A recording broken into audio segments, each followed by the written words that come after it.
تاسو به د سپین بولدک اړوند لقمان پر کلي جګړه یادوي چې افغان او پنجابي لوري ته پکښې درنه مرګ ژوبله واوښته.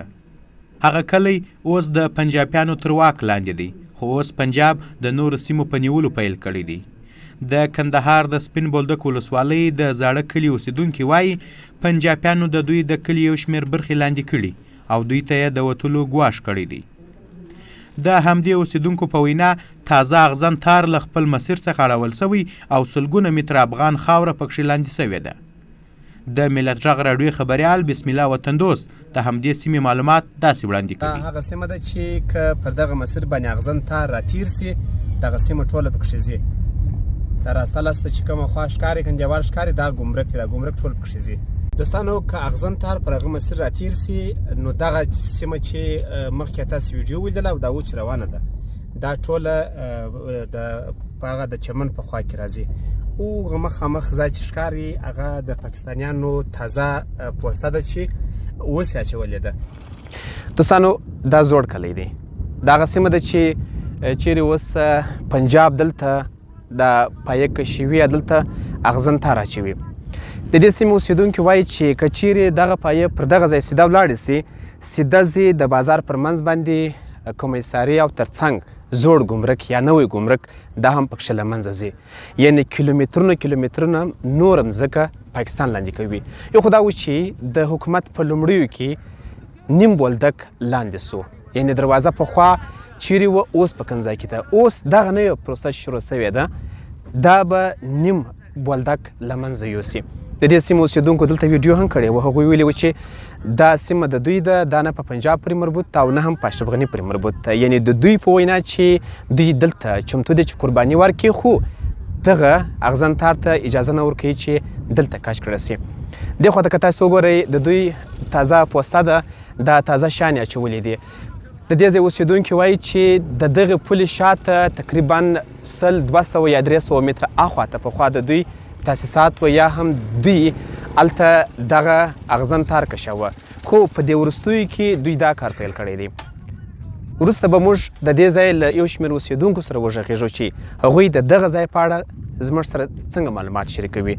یعنې داسې اندېښنې هم شته چې د دې کلي یو شمېر اوسیدونکو له پنجابیانو سره معامله کړې ده، د هغوی سره یې خبرې کړې دي، هغوی ته یې ځایونه پرېښي دي، هغوی په بدل کې په مقبوضه افغانستان په کوټه ښار کې ځایونه ورکړي دي یا د مقبوضه افغانستان په چمن ښارګوټي کې ځایونه ورکړي دي، او ترڅنګ دا چې هغوی دوی ته شناخته کارډونه هم ورکړي دي یا ژمنه ورسره کړې چې ورکوي.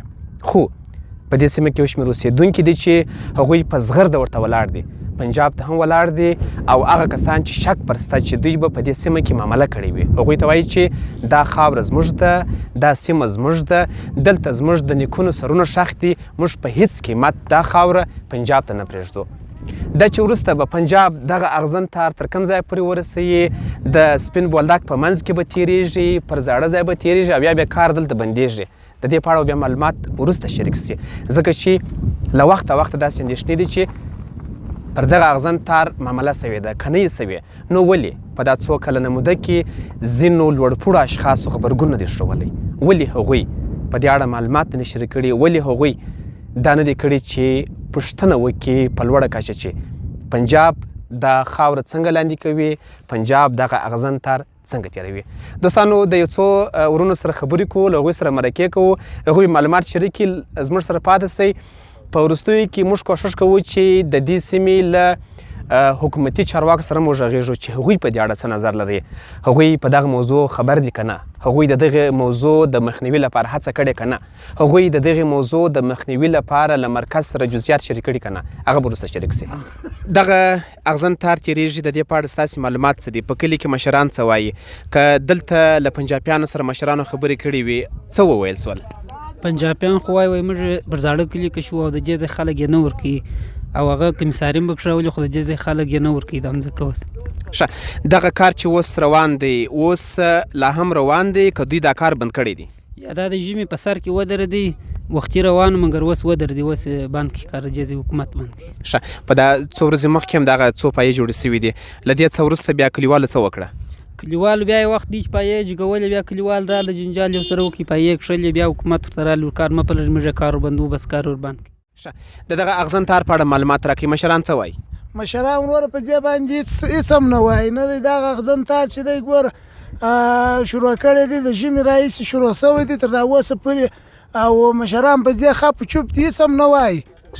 د دې ځای د کلي اوسېدونکي څه وایي، د کلي مشران څه وایي، د کلي ملکان ملایان څه وایي، هغوی څه ویل؟ د دې ځای د کلي مشران دغه خبره کوي چې وروره که حکومت په وسه نه ده پوره موږ ته دې ووایي، موږ ته دې دغه راکړي چې موږ دغه اغزن تار د مابینه یوسو.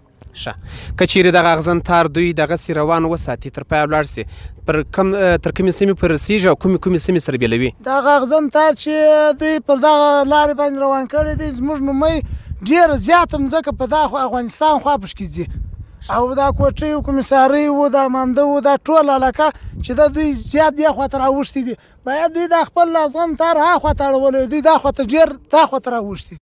بلخوا په سیمه کې یو شمېر امنیتي مسؤلین د نوم نه ښودلو په شرط ملت غږ راډیو ته وویل د زاړه کلي اوسېدونکو ته ویل سوي چې د هرې خونې پر سر یو له کالداري چمن ښارګوټي کې د ملکیتونو بدیل او شناخت کارډونه هم ورکول کیږي. امنیتي سرچینې وایي تار د زاړه کلي سر ته را رسېدلی او کلیوالو ته هم د وتلو ضرب الاجل ټاکل سوی او په تیرو 4 ورځو کې یو شمېر کورونه هم تخلیه سوي دي. د حملې سرچینو په وینا پنجاب غواړي سپین بولدک او د مقبوضه افغانستان چمن ښارګوټي ترمنځ اوسنۍ دروازه بنده کړي او دغه زاړه کلي کې یې بله دروازه پرانیزي. په دې اړه د ملت غږ راډیو خبریال بسم الله وطندوس د سترګو لیدلی حال داسې بیانوي. دوستانو شاته د پاکستانیانو تازه پوسته ده، د دغه پوستې دې طرف ته تقریبا په 500 متره دې خواته اغزن تار روان دی، پر دغه مسله باندې سیده وځي. دې طرف ته چې کوم کورونه تاسې وینئ دغه کورونو ته یې خبرداری ورکړی دی او یا یې هم ځینو کورونو ته پیسې ورکړې دي چې د دغه ځای څخه ووځي او دا ځای ته کړي. کوښښ مو وکړ چې د دغې سیمې له مشرانو سره وغږېږو، له بده مرغه هغوی خبرو ته چمتو نه شول. د دې سیمې اوسېدونکي هم اوس خبرو کولو ته چمتو نه دي، ځینې د افغان طرف له چارواکو څخه ویره لري، ځینې د پاکستان له طرفه څخه ویره لري. هغه کسان چې له هغه اغزن تار سره یو ځای ویډیو کړی و چې خبرې کړې وې، هغه کسان هم ویرول سوي دي، هغوی ته ویل سوي دي چې نور باید تاسې خبرې ونه کړئ. نن سهار موږ له هغوی سره کښېنستلو چې باید د هغوی نظر راواخلو، خو هغوی هم د خبرو کولو څخه ډډه وکړه. مخکې فرضي کرښه د اتفاقیې له ځنځیر سره وه، خو په اوسني حکومت کې پنجابیان زرګونه متره مخته راغلي، خو په دې وروستیو کې یې بیخي لوی کلي لاندې کړي دي. په کلي کې یو شمېر امنیتي سرچینې وایي پرون پنجابي مسؤلینو د همدې کلي اوسېدونکي ورغوښتي وه او د سیمې د خالي کېدو یې ورته ویلي وه. همدا سرچینې وایي د صداقت، الیاس، چنګیز، باچا او صلاح الدین په نومونو د پنجابیانو پوستې په افغان خاورې کې جوړې سوي او سلګونه متره مخته راغلي دي. د ملت غږ راډیو خبریال بسم الله وطندوس هڅه کړې چې له مسؤلینو سره وغږېږي خو نه دی توانېدلی. د سپین بولدک امنیتي مسؤلین چې په راس کې کمیسار دی، البته د دغې سیمې مسؤلیت چې لري، کمیسار صاحب هم له خبرو کولو څخه ډډه وکړه، ځکه تېره شپه موږ له هغوی سره وو، هغه ته مې ویل چې نو په دې اړه ته سره وغږېږې، ول په دې اړه موږ رسمي خبرې نسو کولی ځکه چې د خبرو کولو اجازه نه لرو. دا یو ډول پلمه یې وکړه او ته څنګه دا چې کوښښ مو کړل له ولسواله سره وغږېږو، خو ولسوال هم خبرو کولو ته چمتو نه سو. د سپین بولدک یو شمېر اوسېدونکو ملت غږ ته ویلي هغه سیمې چې د وسلوالو طالبانو تر واک لاندې دي پنجابیانو ډېرې زیاتې سیمې لاندې کړي او هلته یې سلګونو پوستې اچولي دي. خو د وسلوالو طالبانو ویان قاري یوسف احمدي ملت غږ ته په یوه پیغام کې ویلي چې د دوی په سیمو کې پنجابیانو هیڅ پرمختګ نه دی کړی، بلکې طالبانو په دیشو او معروف ولسوالۍ کې د اغزن تار پر کشولو له پنجابیانو سره لا نښتې کړي دي. همدا اوس په سیمه کې افغان او پنجابي لوري د همدې اغزن سیم پر سر ټک او ماشه ولاړ دي. ملت غږ هڅه کوي چې په دې برخه کې نور راپورونه هم چمتو کړي او تر تاسو پورې ورسوي.